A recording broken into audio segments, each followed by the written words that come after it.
Is the crypto bear market finally over? Trillions of dollars could enter the market. Where will that take the price of Bitcoin and our favorite altcoins such as Ethereum and XRP? Well, let's find out in this video. Also guys, just a quick mention, we are doing a giveaway very soon. So like, subscribe and turn on those notification bells to stay tuned. So welcome back again, I'm Theo, a content creator for the Alt Crypto Talk team. And in this video, we'll be going through the latest crypto news in the last week. So remember, nothing in this video is financial advice. Purely my own opinion and based on my own research. Do not invest in anything you can't afford to lose. And be sure to smash that like and subscribe button. Leave a comment if you have any questions whatsoever. And be sure to follow us on Twitter at AltCryptoGems for daily crypto content. And check out our website for frequent guides, project reviews, articles, and everything crypto related.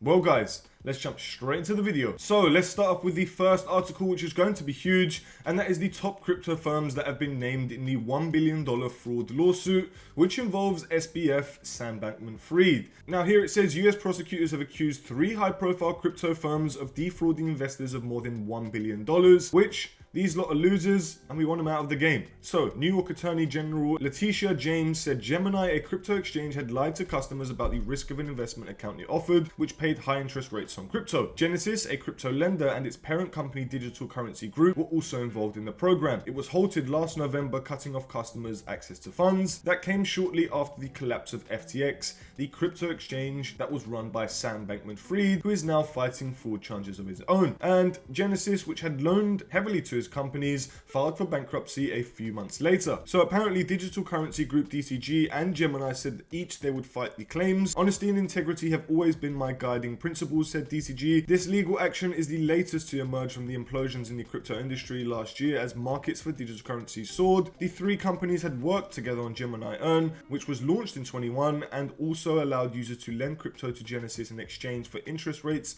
of more than 7%. And to be honest, that isn't incredibly high. We've seen higher, especially in DeFi, but to the SEC and the FDA, maybe this is a different thing. In the lawsuit, prosecutors said Gemini was aware that Genesis had shaky financials from the start of the program, but the lawsuit said Gemini failed to alert customers about the risks of lending to the company, instead claiming that it had been subject to vetting.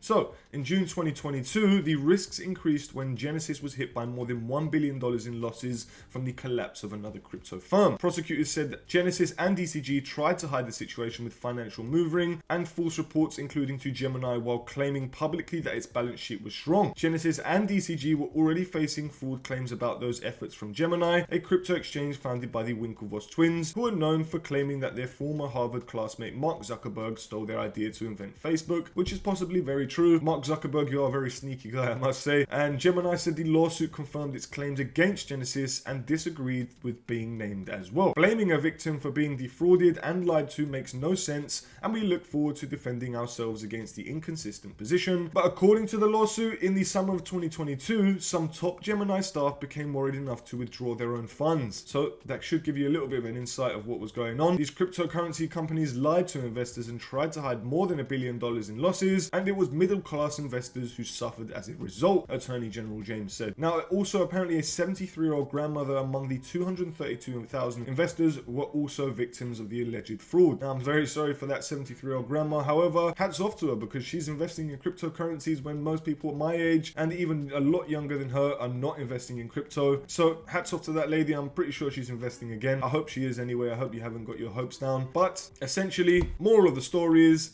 don't be a scammer. The truth always reveals itself in the end. But guys, let's move on to the next article. That one was short and sweet. And this one is a big one, guys. Morgan Stanley believes crypto winter is over and the Bitcoin halving will kick off the new bull run. If that is true, then guys, we are in for a treat because that is absolutely around the corner. Well, kind of anyway. So let's take a look at this article because it is an exciting one. Now, Wall Street giant Morgan Stanley believes the crypto winter is over and Bitcoin's next halving will kick off a new bull run as it has in the past. So apparently there are signs that are indicating crypto winter is finally over. We've been waiting over 500 days for this, guys, or around 500 days for this bear market to finish. It has been the longest crypto bear market ever, and if you're still here, congratulations to you all, because honestly, you have some serious motivation and determination, and I love it, and that's why we're all here together on the same path, on the same journey, and we're going to make it together. Here it says, Galindo began by drawing a parallel between the 4-year cryptocurrency cycle and the year's 4 seasons. He detailed the 4 distinctive phases of the crypto cycle, with each phase bearing a resemblance to a season. According to the report, the summer phase commences with the highly anticipated halving event, where the rate of new Bitcoin creation is slashed in half. Historically,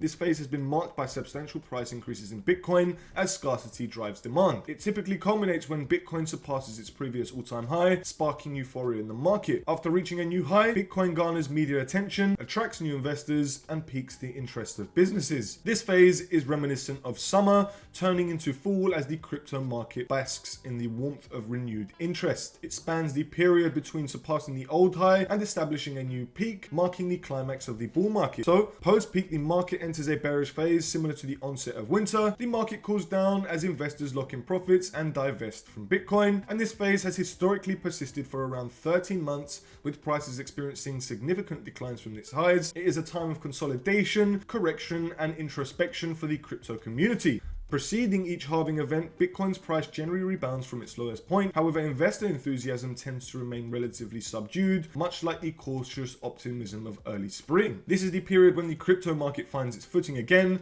preparing for the next halving event and the subsequent bull run. Galindo highlighted that there have been 3 crypto winters since 2011, each spanning roughly 13 months. He also noted that Bitcoin's halving event plays a significant role in the driving value of the flagship crypto. So, historically, most of Bitcoin's gains come directly after a halving event that occurs every 4 years. This observation lends credence to the notion that a crypto spring may be on the horizon. Signs of spring? Well, the report said that there are several key factors to consider in determining whether crypto spring has arrived. Historical patterns reveal that the trough of Bitcoin in previous crypto winters typically surfaces about 12 to 14 months after the peak, offering a timeline for market cycles. Another crucial factor is gauging the decline in Bitcoin's value from its all-time high. We all know Bitcoin prices have plummeted approximately 83% from its previous highs in past crypto winters. Miner capitulation is also a noteworthy indicator, as miners cease operations due to financial losses when Bitcoin approaches the trough of past cycles. Miner behavior is monitored through Bitcoin difficulty, a metric gouging mining ease. Increasing difficulty signifies its proximity to the trough, and the Bitcoin price to thermocap multiple is another critical metric. Thermocap measures the total investment in Bitcoin since its inception. A lower price to thermocap ratio indicates a trough, while a higher ratio suggests a peak in the market's trajectory. So, the report added the price action can also signify the end or beginning of a new cycle. A substantial 50% increase in Bitcoin's price from its lowest typical point indicates a trough. However, guys, they said there have been instances where significant price declines followed such gains. Now, obviously, we have to take this all with a pinch of salt, but I do think crypto winter is almost over, guys. It kind of feels like it, but in my opinion, there could be one last huge drop, and that is if Ethereum hits $1,000. Maybe Bitcoin might hit around 15 to 20k, who knows? But I really do believe that Ethereum has a slight chance of hitting $1,000, which means a lot of altcoins could drop in price, as well as obviously Bitcoin, like I mentioned. Now, let's go on to the next article, which is very related, and that is the spot Bitcoin ETF approvals could add $1 trillion to crypto market cap, says Crypto Quant. Now, Bitcoin will become a $900 billion asset, and the total crypto market will go by $1 trillion should the Bitcoin spot exchange traded funds, aka the ETFs, be approved. And well, the first wave of institutional adoption in 2021 came from institutions adding Bitcoin to their balance sheets, while the next wave could be financial institutions providing Bitcoin access to their clients through spot ETFs. Now, this is absolutely possible and most likely going to happen. Several major financial institutions have applied to roll out spot Bitcoin ETFs in the US, with approvals potentially on the horizon by March 2024 at the very latest. Now, that is absolutely around the corner, so get prepared, ladies and gentlemen. The bull market could be here in just 5 months. Now, the hypothetical inflow from spot ETFs would be significantly larger than the money that entered the Grayscale Bitcoin Trust, aka the GBTC, in the last bull market cycle. GBTC is the largest digital assets fund in the world, currently with $16.7 billion in assets under management. Digital Currency Group is the parent company of Grayscale and CoinDesk, and Crypto Quant says that if the issuers that have applied to list Bitcoin ETFs put 1% of their assets under management to these ETFs, approximately $155 billion could enter the Bitcoin market. This represents almost a third of Bitcoin's current market capitalization, and should this scenario occur, it would hypothetically push Bitcoin's price to between $50,000 and $73,000. Come on, guys, that is absolutely insane, and that would definitely trigger a huge bull run, especially for all of those altcoins. Now, Historically, during previous bull markets, Bitcoin's market cap has grown 3 to 5 times more than its realized capitalization, and this suggests that for every $1 of fresh money entering the Bitcoin market, the market cap could increase by $3 to $5. Bitcoin recently momentarily jumped to 30k after Cointelegraph published a false report about a spot Bitcoin ETF being approved. According to some observers, the frenzied bullish price action would keep bears at bay for some time. Nobody would dare to short Bitcoin now for the foreseeable future. Even if the Cointelegraph news was false, Bitcoin can still grind higher in anticipation of the approval. The bullish sentiment is also evident from the continued narrowing of the GBTC discount to lowest in nearly 2 years, and the crypto market cap first crossed the $1 trillion mark in January 2021. At press time, the total market cap stood at 1.13 trillion, with Bitcoin accounting for over 50% of it. Now guys, in the next bull run,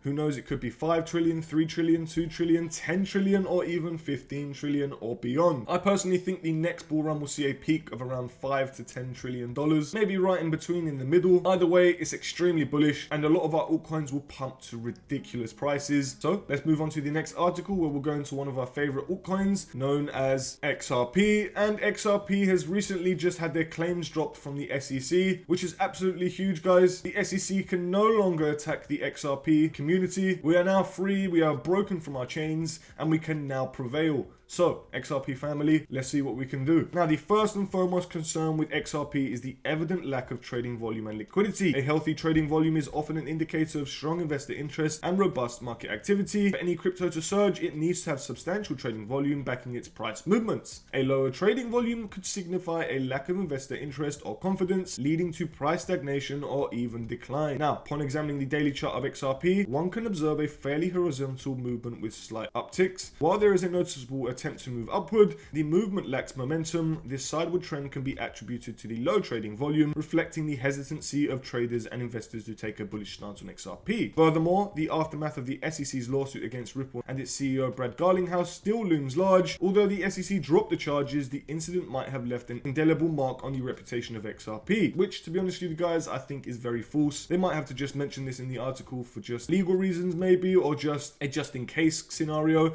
However, I honestly do believe that the reputation of XRP is perfectly fine, and here it says the crypto market operates largely on investor sentiment, and past events can often influence future market behaviors. However, that is all behind us now, and the SEC can no longer attack us, so really I don't see this as a problem. The failure of XRP to gain traction post this legal ordeal is a testament to the lingering doubts in the minds of potential investors. Whoever these potential investors are, they need to rethink, because honestly, if you were bullish on XRP during the case, why aren't you bullish after? So, what is more, the crypto market in general is burgeoning. Major currencies like Bitcoin, Ethereum, and others are witnessing growth. In such a bullish environment, XRP's inability to match pace with its peers raises eyebrows. If the general market sentiment is optimistic and a particular asset fails to capitalize on it, the reasons often transcend mere market dynamics. So, moving on to the next article, which is linked, the XRP news of the November 9th deadline with the SEC and Ripple on the brink of settlement. So, on Sunday, which was the 22nd of October, XRP rose by a measly 0.27%, following a 1.22% gain on Saturday, and XRP ended the week on 52 cents. Now, over the likely outcome of the SEC versus Ripple case continues to garner investor interest. Linda P. Jones, an author and investor, shared her views on the SEC versus Ripple case and the likely outcome of a briefing schedule. The investment expert responded to predictions of a settlement in the SEC versus Ripple case, saying, "I agree. However, I think Ripple has a roll flush, meaning that they aren't negotiating and can literally name their terms. Due to exposure to the Hinman emails, the SEC has zero bargaining power. Ripple can name 100% their terms in their settlement, which means, guys, you shouldn't have any concerns over Ripple whatsoever, and your interest over Ripple should still be bullish." Well, that's in my opinion anyway. Who am I to decide for you? Now, Jones referenced an infamous William Hinman speech in 2018 and the associated Hinman speech related documents. The documents included internal SEC communications that suggest Hinman met with Simpson and Thatcher despite the warnings of the SEC ethics team. As the background, William Hinman was the former SEC director of the Division of Corporation Finance. Hinman said that Bitcoin and Ethereum were not securities in 2018. While this speech may seem innocuous, Hinman's former employer Simpson Thatcher is part of a group that promotes enterprise Ethereum after leaving the SEC, and Hinman returned to Simpson Thatcher. The Hinman speech and speech-related documents have been a focal point in the SEC versus Ripple since filing charges against Ripple Ripple, the SEC has made at least 6 attempts to shield the documents under client attorney privileges. However, the court denied the SEC attempts and ordered the SEC to hand the documents to the defendants under discovery. At the time, the court ruling raised market expectations of a settlement. The SEC was eager to shield the documents from the public. SEC and Ripple are likely in negotiations to settle before November 9th. When dropping the charges against Brad Garlinghouse and Chris Larsen, the SEC also detailed intentions to progress towards a briefing schedule. And a briefing schedule would enable both parties to explore remedies to the charges against Ripple and these both Section 5 violations concerning its institutional sales of XRP. So obviously the SEC requested a deadline of November 9th before court involvement in brief schedules. So let's read some of the chart analysis from the FX Empire team. The daily chart, XRP remained above the 50-day and 200-day EMAs,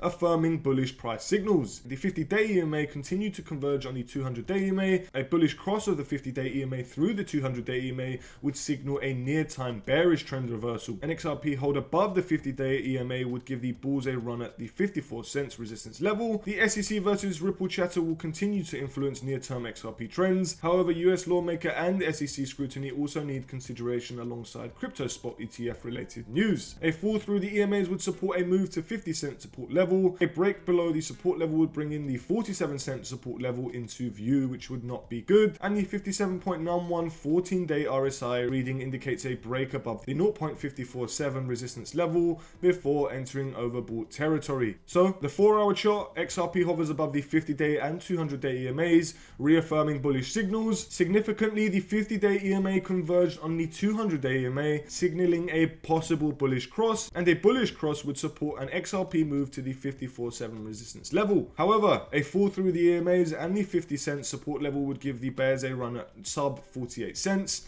And the 4-hour RSI with a reading of 61.54 indicates an XRP return to 54 cents before entering overbought territory. Now, that's pretty much it for the XRP news. Honestly, I do think XRP will have its time. I do think it will reach the dollar price point and definitely beyond. I reckon we'll have to enter the bull market for XRP to pump. That's a fact. I reckon the ETF will need to be approved as well as many other things. But nonetheless, I do think XRP will pump dramatically. So I'll be dollar cost averaging into XRP in the meantime. Now guys, the total crypto market cap is almost up 2% and is currently at $1.17 trillion. The volume is down 16.4% over the weekend and is currently sitting at $34 billion, which is very unusual. Normally it is up on a Monday. The dominance of Bitcoin is 51.5% with Ethereum sitting at 17.4 and the Ethereum gas is at 9 gwei. So it's very cheap, not the cheapest it's been, but it's very good to perform some transactions on the Ethereum network if you have to. And also the fear and greed index is currently